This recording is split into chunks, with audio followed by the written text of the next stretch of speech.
it does make you wonder if these sanctions will do what the others did not, and that's change Vladimir Putin's behavior. Well, I see no chance that his intentions will change. His behavior would change only if he ran out of weapons and his economy crashed. I mean, that's kind of where it is. These sanctions will make some difference, but let's understand that China is Russia's back door and is helping Russia's economy, is helping it replenish its conventional weapons, which were decimated in the first year of the war.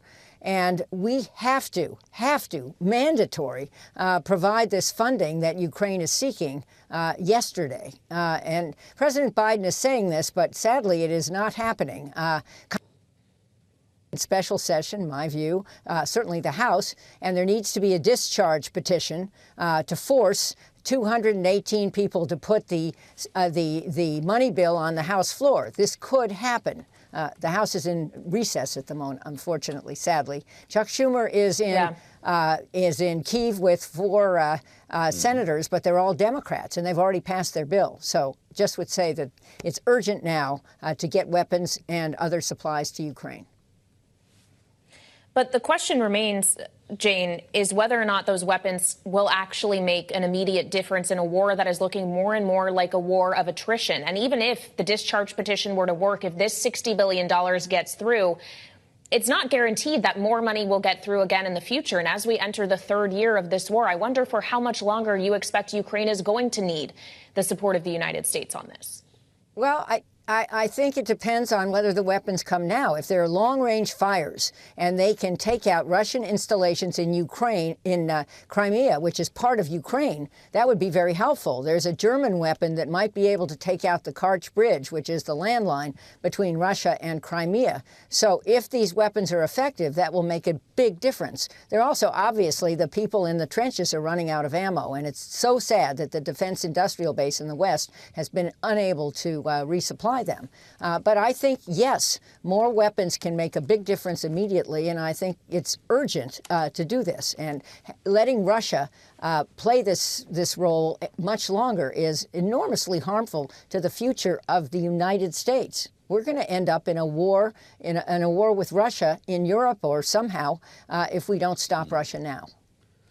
Well, that's something that is very real, too. Radoslaw Sikorski, the Polish foreign minister, joined us around this time yesterday, Jane, and spoke to the matter of NATO and its future as an alliance if we do have a second Donald Trump term. Here's what he said, and we'll have you respond.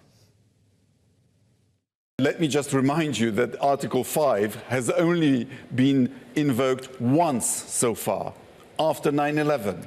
And we all rallied around. Poland sent a brigade to Ghazni, a tough province in Afghanistan, and we didn't send an invoice to Washington. The military alliance is not a neighborhood security company. Jane, should Europe be nervous about what's going to happen in November? Europe is nervous. I was just at the Munich Security Conference along with Radek Sikorski and with Zelensky, who did a masterful job. And in the tragedy of the Navalny murder, seeing his widow speak to us just, probably 30 feet from me was astoundingly touching and dire. So NATO is strong. I think I'm more bullish about NATO holding the line than I am about the United States Congress providing the money, tragically. So I think that the U.S. will not pull out of NATO. The issue will be, will all the countries pay more in dues? And I do think that challenge is out there. I know former President Trump made it, but I do think they are going to pay more dues. And NATO will have more resources to respond properly, as it did after 9/11. Well, of course, as we think about a U.S. alliance in Europe and one geopolitical conflict that is active, there also, of course, is the conflict in the Middle East ongoing between Israel and Hamas. And we heard the U.S. Secretary of State Antony Blinken speaking about this earlier today, and it seems we have a change in policy on our hands. Just take a listen to him at a press conference in Buenos Aires. It's been longstanding U.S. policy under Republican and Democratic administrations alike that new settlements are counterproductive to reaching an enduring peace. They're also inconsistent with international law. Our administration maintains a firm opposition to settlement expansion. And in our judgment, this only weakens, doesn't strengthen Israel's security. So we have the Secretary of State saying that Israeli settlements are inconsistent with international law. We have also seen a language change. The Security Council resolution the U.S. has put forward does call for a temporary ceasefire, not a pause, as we were hearing earlier on in this conflict. It does seem that the administration is starting to sharpen its views of Israel, perhaps, or at least change them. How would you characterize how we're seeing the Biden administration approaching the relationship with Israel and Netanyahu specifically now? Well, it has been longstanding U.S. policy to support two states. This isn't new. It's been longstanding U.S. policy that two states need a reasonable border, the 67 lines with swaps. So extra settlements are making that more difficult. That's exactly what Secretary Blinken said. Trump tried to change that policy, and I think the result has been very harmful. What do I think about the rest of it? I think a temporary ceasefire in exchange for the hostages, that wasn't mentioned, is what's crucial. Getting the hostages back has to be step one. But longer term, Israel's security will only be guaranteed by two states living side by side with a demilitarization of Gaza and responsible governments in the West Bank or in the Palestinian Authority, which would include the West Bank, plus in Israel, both of which support two states. That's the only way Israel will be truly secure in the future. CIA Director Burns is back in the region. Jane, is he the key to unlocking another deal here?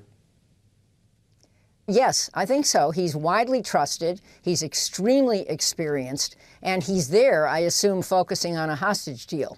I mean, it's a tricky thing when you think about the fact that the leader of the military part of the West Bank, this guy Sinwar, was part of a hostage release to get back one Israeli soldier, Gilad Shalit, some years ago. And so Israel is reasonably uneasy about swapping prisoners. On the other hand, getting the hostages back has to be the centerpiece of regaining the trust of the Israeli public for the deal that has to be made over time, which is steps toward a two-state solution, including demilitarization of the West Bank and responsible governments.